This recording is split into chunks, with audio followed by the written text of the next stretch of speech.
অনেক কিছুর ভর্তাই তো খাওয়া হয়েছে, কিন্তু মিষ্টি কুমড়ার বিচির ভর্তা কে কে খেয়েছেন অবশ্যই কমেন্ট করে জানাবেন। আমি প্রথমবার করেছি, কিন্তু তারপরও এটা এতটাই অসাধারণ হয়েছে যে আমি এটার ভক্ত হয়ে গিয়েছি। আসসালামু আলাইকুম, সবাই কেমন আছেন? আলহামদুলিল্লাহ, আমরা ভালো আছি।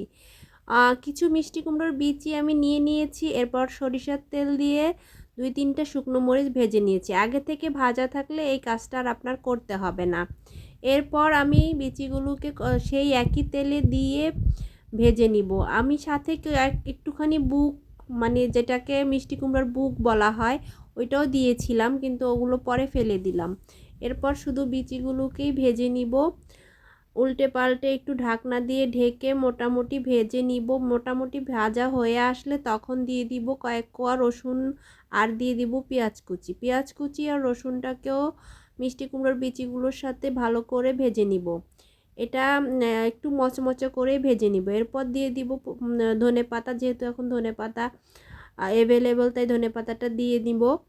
সব কিছু একসাথে ভালো করে ভেজে নিয়ে এরপর শিলপাটায় বেটে নিব। এই কাজটা গরম গরমই করার চেষ্টা করবেন, কারণ ঠান্ডা হয়ে গেলে বিচিগুলো আর মিশতে চাইবে না, ব্লেন্ডারও করতে পারবেন না।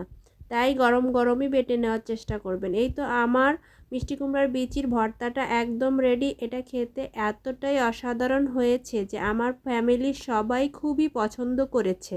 তাহলে আর দেরি কেন, আপনারাও একবার ট্রাই করে ফেলেন। আজ তাহলে এই পর্যন্তই। সবাই ভালো থাকবেন, সুস্থ থাকবেন। আসসালামু আলাইকুম। আল্লাহ হাফেজ।